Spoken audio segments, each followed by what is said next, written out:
Thank you for joining me. And as always, I'd like to thank Sydney Fish Markets for their sponsorship of the program, of which if I did not have this sponsorship, the program would never have gotten started. So thank you very much, and provide a bit of a background to my guest today.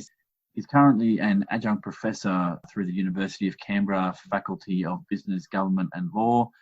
And his 9-to-5 job, if you can call it that, is as Managing Director of Innovac Consulting Proprietary Limited. Can I welcome to the podcast Brian Ramsay? How are you, Brian? I'm glad to be here. Look, thank you for joining me. This thing around dealing with change and managing organisational transformation and just dealing with uncertainty has come up as not only a critical core leader capability now, but one that's definitely an emerging one that needs to be looked at and trained up and dealt with. And so for the purposes of today's podcast, I just want to open up the discussion and have a chat with you around what some of this stuff means. So can I, for the purposes of providing more detailed background on how you got to where you got to, could you maybe provide the listeners with a bit of a background as to why you got into the line of work, which is looking at helping organisations transform to deal, better with the environments in which they work? I guess originally my study was in ecology, and what sort of triggers why that's relevant is that I find I really like looking at systems. And I've found, having worked in small business in Queensland, having worked in the public service in both Queensland and in Canberra, and worked in industry bodies as a CEO, I got to see a real need, a bit of a pattern out there where organisations are not really engaging very well individually or as an industry or a collective of organisations to accelerate the way they change or be more successful in how they change. I find that particularly at the industry level, it's the real interface there between the private sector, public sector, including government and the political arm of government, and the industry bodies sitting in there. Where those three zones overlap, it's a very fertile area where change can be driven to benefit many businesses in an industry. And having had practical experience working in each of those areas, private, public and industry, I come to see that a lot of these industries and a lot of companies struggling with change, and that's accelerating with the internet and just the general speed of business these days. And I see industries and I see companies really struggling to make the changes properly. And I look at it and go, well, it doesn't need to be that way. There's actually a discipline around how you approach this and how you lead and orchestrate change. And I've found, working in many different industries, originally pork industry and setting up Australian Pork Limited, but since then as a consultant working in extensive agriculture, cattle and meat processing, horticulture, seafood, even international development and sectors outside of agriculture, I see patterns where firms and leaders and boards are not coping very well with change, or they're approaching it in a way which I can see before they've even got too far into it that there's a slow motion train wreck about to occur. So let me ask a question, because that brings up a couple of things in my mind. Is that the question I've asked a lot of people in leadership positions, both in the private and government sectors, and I won't name these individuals obviously, but I've asked the question, do you think we have fit for future leadership? And their response hasn't always been immediately yes. And I think one of those things in discussion we've had now, what you've triggered in my mind is that, do we have enough training out there, or do we have enough identification of change management and leading these kind of processes? Do we train our leaders for that, or is it so large scale when you're talking about organisational wide change that no amount of leadership training can prepare you for it? Does that ring true, or is it more about that we're just people are resistant to change, whether you're a leader or not, and trying to get over that hump is a difficult thing to do? I think people are resistant to change if no one's lighting the way. And to me, That is the role of leaders, yes. Training does help. One of the things I've learned through experience, through not only what's worked, but what's not worked at times, working with industry leaders of all different sized operations, including some of the largest agribusinesses in Australia, is that it's not a matter of how you are trained, it's how you see the problem that you're solving. I find, particularly at an industry level, a lot of our leaders are often very accomplished in running their business. And what they do is bring what they know works in changing their business or working within their business. And then they try to apply that to how they may change, say, an industry organisation, an R&D corporation or a representative body. There are some similarities, but there are some fundamental differences as well.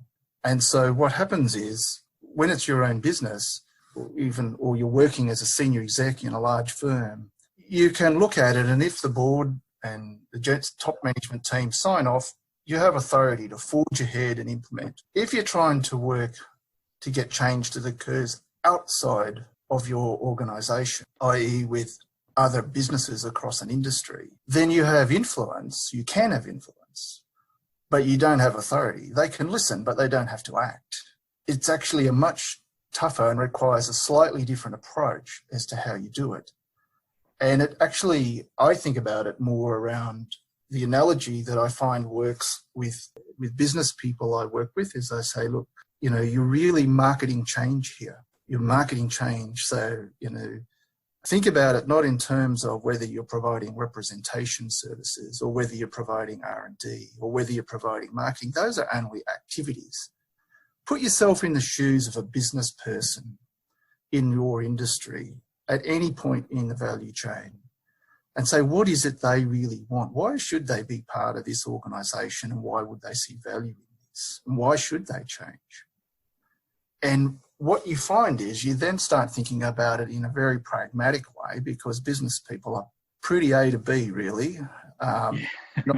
They know nonsense when they see it, and they'll call it out quick. So you have to think about it in terms of it's a demand-based approach. What would they value?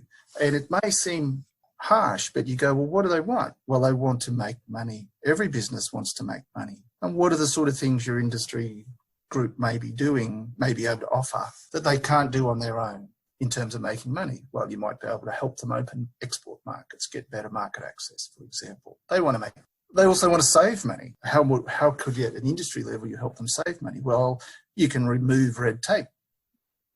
You can have research done that helps perhaps some productivity improvements. That means you can do more with less or more with the same. So you can help them make money and save money. Well, the third thing is that you can go, well, we can help your organisation protect your investment.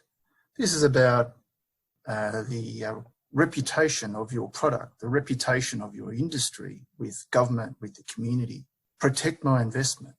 Now, those three areas are areas where you can identify things that no business, no matter what size it is, and I work with some very large businesses, cannot control all those things on their own. You need to collaborate. So leaders who understand that and think not in terms of how do we structure ourselves or why you should be represented, but flip it and say, listen, we want to lead some change here. This is, we've got a vision around how we can create a lot more value for businesses in our industry by innovating with our business model, for example.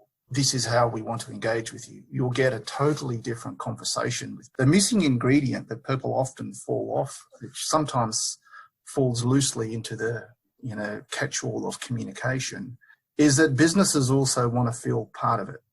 So that's the fourth element of the way of looking at it.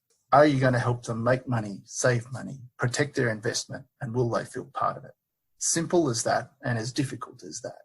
It's actually quite challenging to work through that. If you cannot do that, then it becomes possible to lead transformative change. And so I found using that thinking, it's not about the current organisation. It's about the customers. It's about the market, which are the businesses.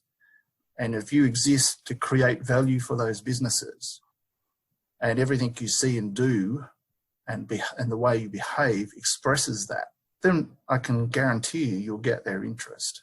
But that's part of the equation. I'm not sure if that answers your question, but it's... No, it does. It does in those multiple facets that you've brought up, which makes the next question quite interesting for me, in that if what you say is the formula to do that and to engage in transformative change, as the terminology you put to me, that requires, I guess, different leadership thinking.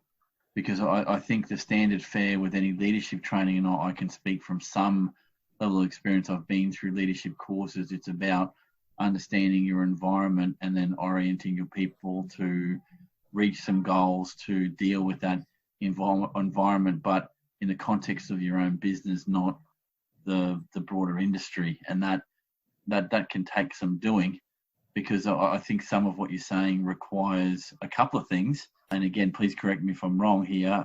Just some observations here, that you've got to let go of some ego around how you think things should work and be prepared to take some risks. And secondly, that those risks are not in some ways calculated risks. So you're looking at your environment, you're not going to make a silly decision without thinking about where you're going. And then thirdly, it's about communicating what you're doing and taking your people with you. I see modern leaders that are successful more as orchestrators of change. You know, the really good operators, they orchestrate this, and they do that in a couple of clever ways. One of them is how they manage relationships. So I think often we have a catch-all, as I said, of communication. My experience with some of the best organizations I work with, they're really effective because of how they manage relationships in a professional way with different groups, right? And how they listen. So too much of the communication I often see is coming out as one-way communication, and particularly you see this in agriculture because we're very good at production. And so you see that mindset shift into industry groups at times, where we've produced this new business model for our organisation or this new service, and you guys should buy it because it's really good. And so you get a push-driven approach to leadership and say, we're showing leadership. We've figured out what they need, and we're going to push that through. And I say, well, good luck to you. I'll have a drink and watch on the sidelines, because this is not going to be pretty. You have to meet the market is the key thing here. And it's very easy to,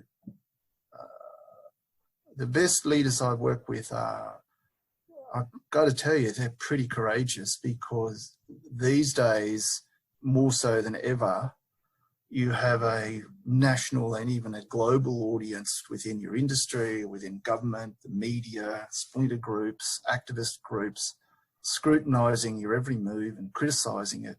And so for me, with leaders today, it does require taking a bit of risk, but it also means having some discipline around the process that you're going through. I just see too many times people going through flawed processes, and you would know yourself, Eric, how much you will see in different industries, how they'll have had done sometimes dozens of studies done by consultants, and they churn out lots of reports that a kangaroo couldn't jump over, but nothing actually happens. Someone's actually got to step up. It's the leaders that step you out of that report generating doom loop, looking for a low risk report where we can get change to occur without taking any risk, which doesn't exist. And being able to create a movement, basically, which to me, the golden key is value for businesses. It's always about value for businesses. The complicating factors are always usually internal to the existing organisation and the staff, not usually the businesses. For me, when major changes fail in industries, it's usually not because of the businesses in the industry. It's because of the existing organisations, which are the intermediaries, which are not where the value necessarily is created. It's the businesses that do that. And I think, though, that to come back to one of your earlier points, businesses, if they don't step up and engage, and if necessary, become involved in leading some of these, what needs to happen, then you're going to end up with the organisation that you deserve, quite frankly. You know, it's easy to sit on the fence and criticise, but can you catalyse change? I find perhaps one of the most valuable things or feedback I get in working with different industries is just sharing with leaders who are passionate and committed insights, ideas and examples of where people have succeeded with similarly or sometimes more complex change.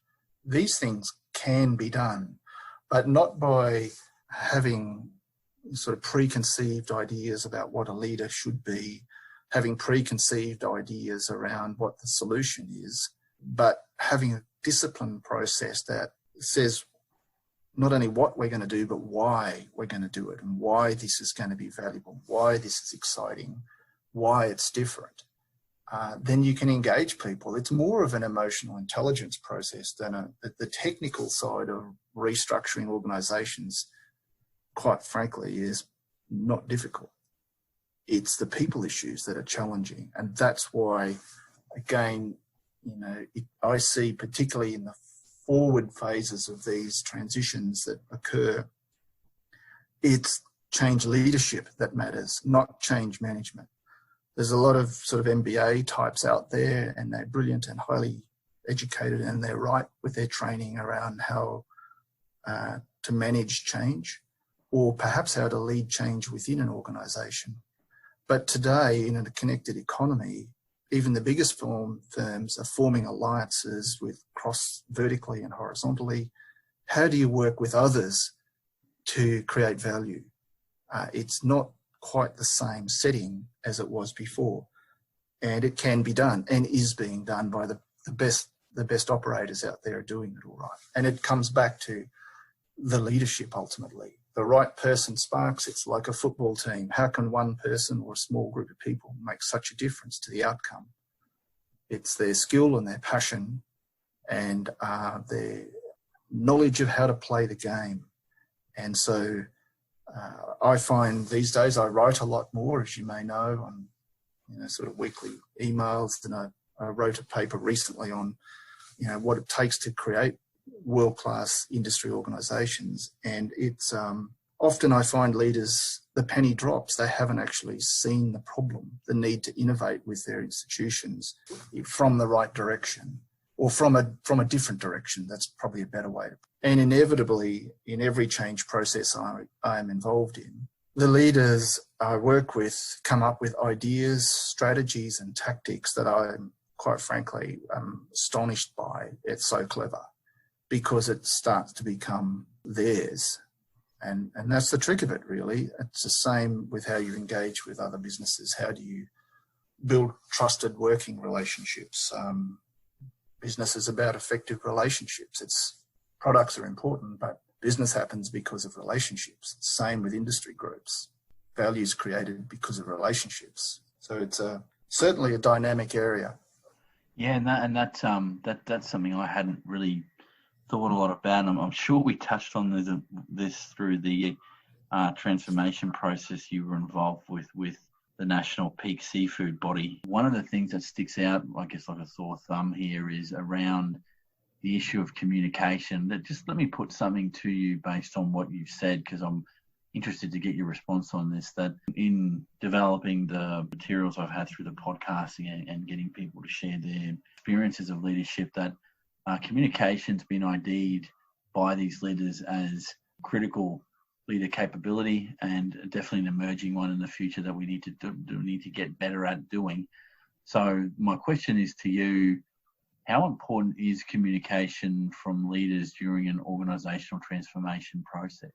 It's just fundamental, no question about that. And I think we all are aware of that. I would say when I look back over some of the industries or companies I've worked with when change has struggled, it's been because the communications was either not strong enough, or it was contained or managed, or it wasn't a transparent enough process. Those initiatives of leading change where it's been very successful, it's been very visible. And you would remember from the seafood example with a project website and a mailing list and updates happening every week, the connecting with people, the responding to people, it's dynamic, it's happening all the time. What's going to happen next? So the communication is fundamental. It comes after the vision bit, though. It really takes the leadership. Who's going to lead this change? What's our vision? And how are we communicating this in quite a sophisticated way? You know, whether it's, personally briefing some of the largest businesses in your industry, or briefing a minister or their office or a senior executive from a government department, or putting stuff very visibly out there. It's very important for the change leaders to be seen as leading change. And so the more you contain or suppress the communication, then the higher the risk. Sometimes I hear the claim, well, look, let's get all our ducks in a row first, and then we'll communicate. I don't think so. Almost every time I hear that, it doesn't work, because that's about power. And usually that's around, let's control this. And you can't control these processes. You can lead them and you can manage them, but you cannot control them. If you try and control it all, well, you're living in the wrong country. You need somewhere a bit more socialist than here. Yeah, I was going to say one thing again in the process, and I can only go by the process I see in the seafood industry, because I previous to that I hadn't been involved in any large-scale change process, let alone something when you're looking at how do you get the creation of a national peak group, is that no one leader can be the go-to person, that you need a group of leaders. It needs to be, it's almost like you need to proliferate the amount of leaders throughout the process and at different levels, so that communications can work. Because that's what I saw working quite well in that seafood process, is that looking back, I can't pinpoint one standout leader, although there are a lot of people that I think are some of the best organisational leaders I've ever met in this industry were part of that process, but not one of them said it's all on me.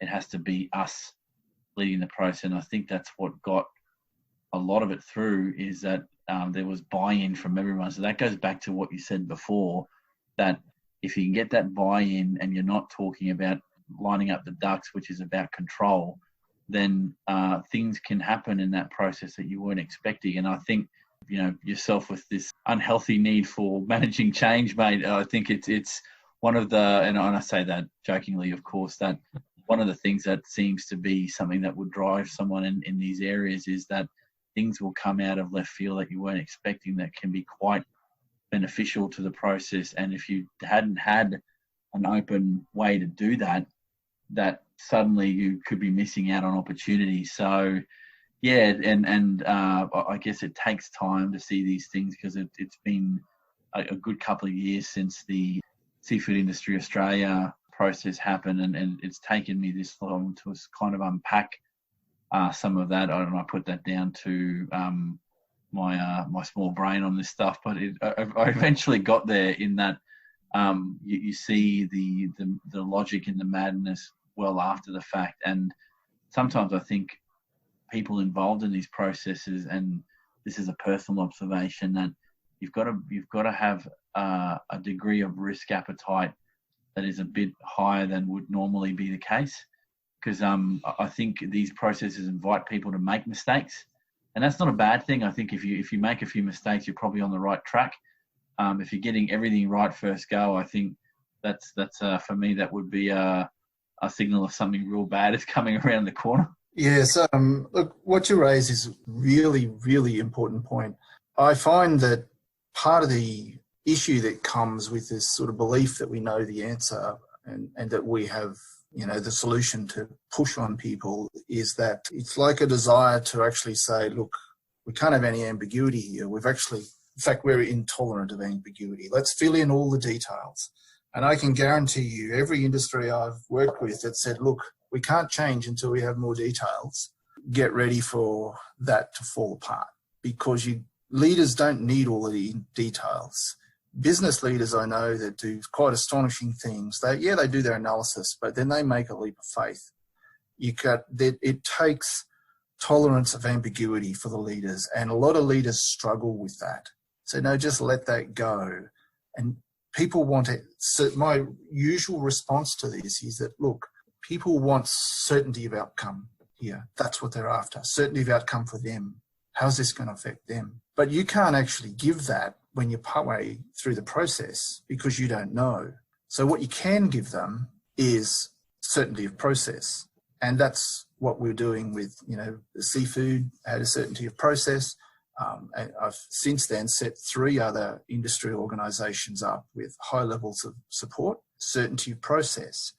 And as I said earlier, business people have a very good bull dust filter. They will pick it up quickly. If you stand up and say, yeah, I can answer that question, I can tell you this will be fine and that'll be fine, they won't trust you, because they know you couldn't possibly know that, or you've got a hidden agenda. You know where I'm coming from there, Eric? It's like, it's actually a strength that you say, sure, we don't know the answer to that, but we do have a strong process here, and this is how we're working through to come to a landing on this, and this is when we'll know. And when we know, we'll share that with you, and yes, you will have a chance to provide your view. We may not necessarily agree with everybody, because we're here to represent the majority, which leads me to the other major reason why these processes fail, and why, I work in industries and they get very frustrated with interest groups from different sectors or lobbying and influencing, and they complain bitterly that, these groups actually don't really represent many people, but they're having all this influence. And they forget that the same thing happens within their own industry. A small group of businesses or in a region or a sector will be very strident and highly organised and critical. And so you go, well, we've got to appease those people there, because that will calm the waters. You go, no, you've got to listen to those people. You have to work in the interests of the industry as a whole and the businesses as a whole, not factions, not vested interests. You listen to them, but the really powerful leaders here get above all of that and they lead. All the good leaders I've worked with are good communicators, Eric, all of them. And they're able to equally sit down and talk to a minister or a small business in a regional town, in language that they understand, and convey something simply, what we're doing and why we're doing that and why that's beneficial for you, and that, yes, there are some risks here and we're doing our best to handle them. But intolerance of ambiguity, trying to have all the answers, trying to appease everybody, you need to be able to step back, get above that, and you cannot do it all alone. It takes a critical mass of leaders. And for me in seafood, I was very fortunate to be able to tap into some new networks that perhaps, there's a lot of young leaders that were very active who'd been through leadership training. They were enormously influential and did stuff. I didn't even know some of the stuff they did, but I saw how active they become. There's a very active women's network. They actually helped the process enormously.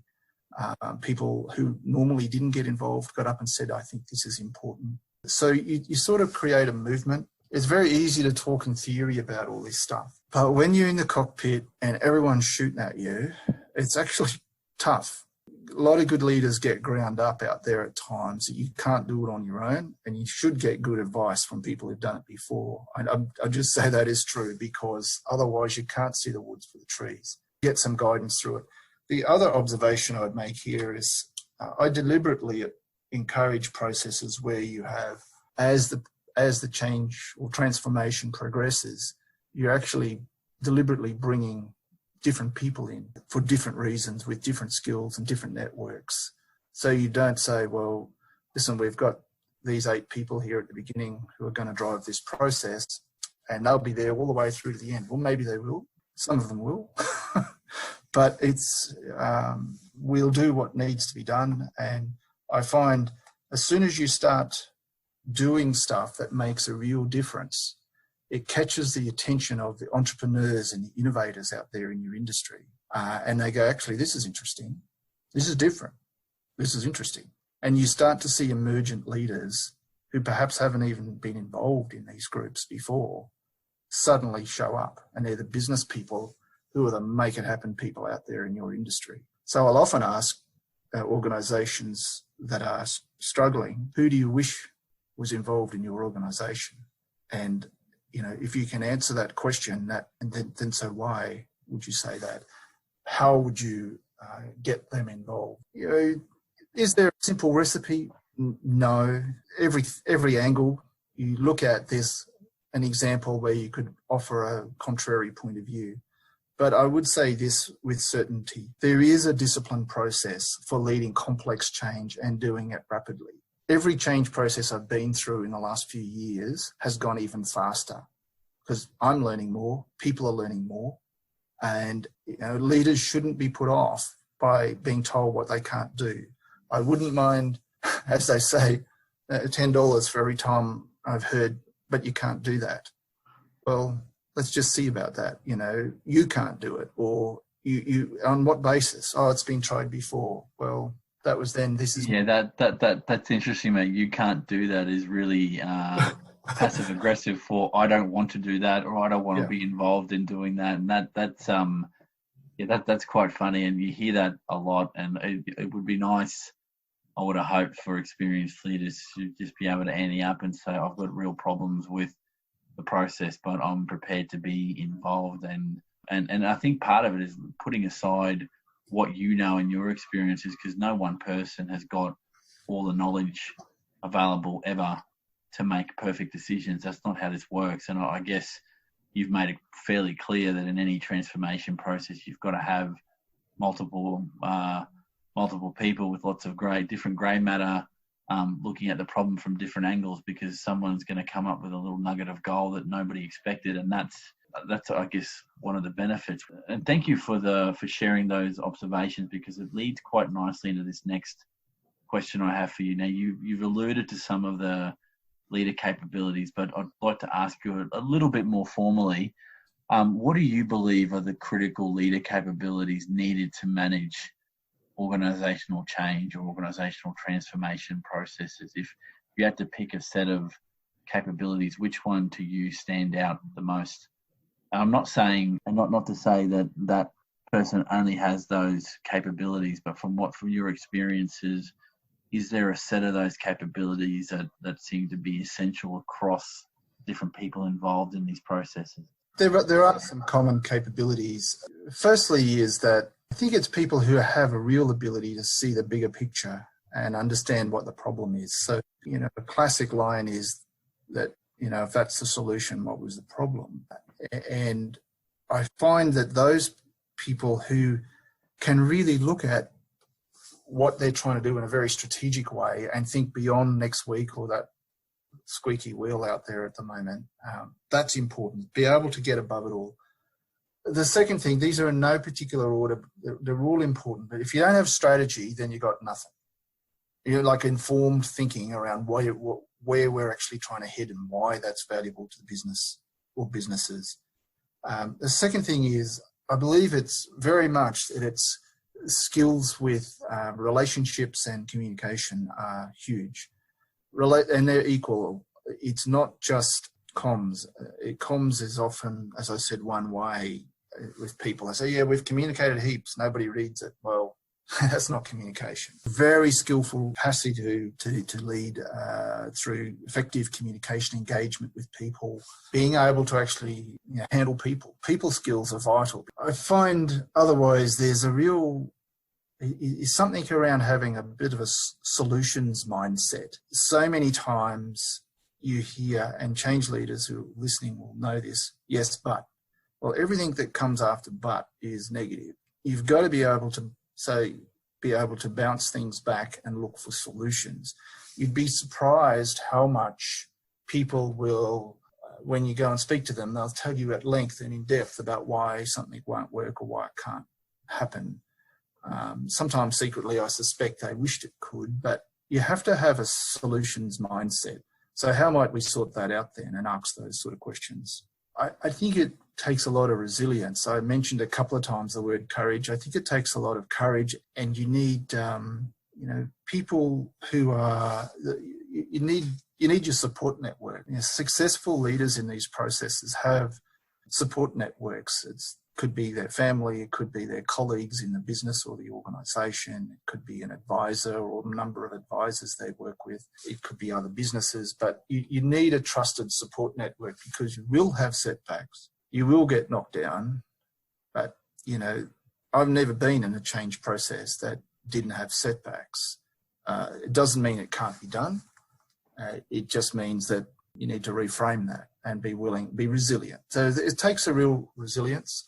You could list lots of things. I find that stuff around strategy and ability with people, the communications, you're basically trying to get people excited about a different future. You're trying to get them involved in the process. You're creating a bit of a movement.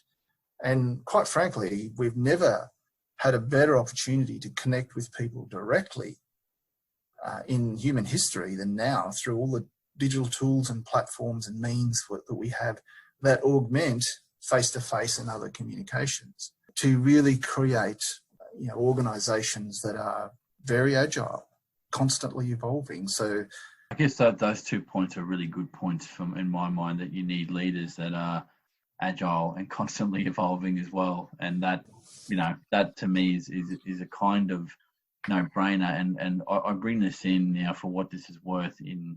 I'm completing my studies looking at strategic thinking and foresight, and that it's interesting to me that you say that being able to imagine a different future is part of the process. It's not the only part of the process, but I think you need those individuals that can see grand strategy versus applied strategy, and what does the future look like. And that's not just a vista of 10, 15 years away, but it can be, what's our future look like in 6 months? What are we looking like in a year? For what that's worth, because some people really want to know, well, where are we headed towards? What do those goals look like? Paint the picture of what does this industry look like in the next little while, whatever that metric of time is. And that was something that came up a lot in the discussions I had with my colleagues around the SIA transformation, and what is this thing going to do, and when are we going to see results, and almost wanting this new entity, whatever it was going to look like, to start having results as soon as it hit the ground, without giving it time to morph into something. And I think for me that, and I'm guilty of this too, it's a function of being impatient, that when you invest so much of your, how do I say this, mind, body and soul into making a transformation process work, that you want the end product to be as good as you need it to be. And if you're creating a new organization, I think you've got to be patient enough to give it time to do what you want it to do. And that brings up a whole lot of other issues around, well, once you hit your goal, what are the next, what's next? And that's what I find some of the best leaders I've ever run into is, once they finish the project or they've hit their goal, they're already thinking at some point, well, what's the next step? What do we do next? How do we keep this thing rolling, as opposed to saying the dance is over?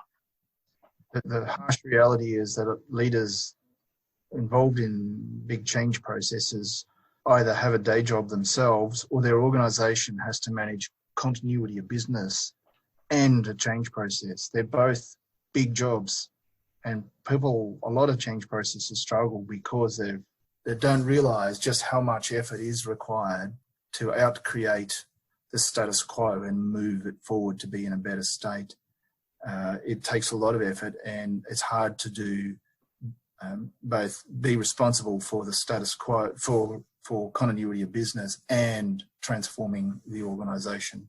So, and I think managing people's expectations, as you were alluding to, is really important too, as is getting some early wins.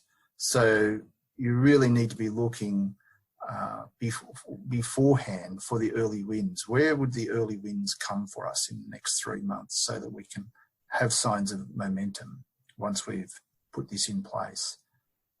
So that goes back to me saying earlier that it is around having quite a strategic approach to this and a disciplined approach to the way you do it. And at each stage, if you're a good leadership group, you've really prepared well, you will have thought about, there'll be 5 or 6 or so, maybe a few more questions that you could predict are going to be asked. If you haven't prepared answers to those questions, then your job's going to be a lot harder. And one of those ones is, well, having set that up, when's it going to get results? So again, I find the discipline of sitting down at each point through a transition process and going, well, actually, what are the half dozen questions that would probably relate to 90% of them, the nature of questions we could receive now. And they are surprisingly, I don't know that I'd say predictable, but you can determine it with a pretty high level of confidence about what you're likely to be asked, and you can be ready for it. I find people don't. They wing it and they think they know. And I learned long ago, I know a lot of stuff, but I'm always looking back going, well, how dumb was I a month ago? You've got to be willing to learn. I guess that would be an unstated thing around the attributes of leaders, is that you must keep on learning. Myself, even as a consultant, I I'm always learning. I pay people to advise me. I pay people internationally who I know are world class, so that I'm being constantly challenged in my own business about my own thinking and about how I'm approaching my work and how I'm measuring performance, how I'm creating value, how I can do it quicker, faster, how create more value. What can I learn from other parts of the world? Actively doing that all the time, because if you're not learning, then as a leader, then how can you take your industry forward? Because so that a willingness to actually say, well, look, I don't have all those answers to all those questions you just asked. However, I'm very confident with the people around me and the advice I've got that we'll soon figure that out as we work our way through this process. And that's how you do it. Yeah, and I thank you for sharing that, because that confirms something in my mind that almost all of the previous guests that I've had have said, that you've got to keep this idea of lifelong learning and continual development, whatever that looks like. It doesn't have to be formal training or formal courses, but just keeping your mind active around the areas of interest to you is critically important to keep you current, to keep the grey matter ticking over, and to test your assumptions and views with others as time goes on, because someone's always going to come up with a better way of looking at something, and that's just the nature of thinking. And that hopefully, if I've learned anything from my uni studies, or at least those that have undertaken tertiary studies, that you get not taught what to think, but how to think. And part of that process is being able to open yourself up to go, hey, maybe I don't have all the answers, and being able to look beyond that is quite a good thing. Now, the unfortunate part of making that statement is I've met leaders in my travels that when they walk in the room, they think they're the smartest person in that room, and that lends itself to all sorts of problems. And those people exist, and I can understand why, and it doesn't make them bad people, but I guess you're always going to have an eclectic mix of people when you're trying to transform a business or trying to get things to move forward. And it's, I really, really am interested when you said that a transformation process, you're trying to market a change, trying to get people on board, to get on board with an idea that you can't even get the most stubborn person to get on board if they can see some benefit in it for them. And that sometimes is what it comes down to at the most basic level. Is there something in this for me? Sometimes you've got to ask that crude kind of question, because like you said, if you're talking about representative bodies, you've got businesses that are there to do primarily one thing, is that to stay viable and make money. They're not there to lose money. They're not there to not be there next year. So I get that, and I guess that's one of the reality checks that you've got to have sometimes in these processes. That and I've learned that through time, and especially talking with colleagues and people like yourself, that when you're working for representative groups, you sometimes forget that that's a critical part what it is that you're doing, is that you're representing viable businesses that want to stay businesses and want to grow, or maybe want to stay as is. I mean, I don't know what every business that's a member of mine, for example, in my 9-to-5 job, what their business intentions are longer term, but I would think that everyone wants to stay viable. Brian, I'd like to thank you for your time, and for those following today's podcast, we've been joined today by Brian Ramsay. Look, Brian, I'll put a link to Innovact in the description of the podcast, and I'd like to thank you for your time. I will ask if we can come back to you in the future to have you on as a podcast panelist, maybe in the future to talk org change with us. For sure, I'd love that. All right, Brian, thanks very much. And for those listening, this has been Talking Leadership with Eric Perez. I'll catch you all in the next podcast. Thanks again, mate.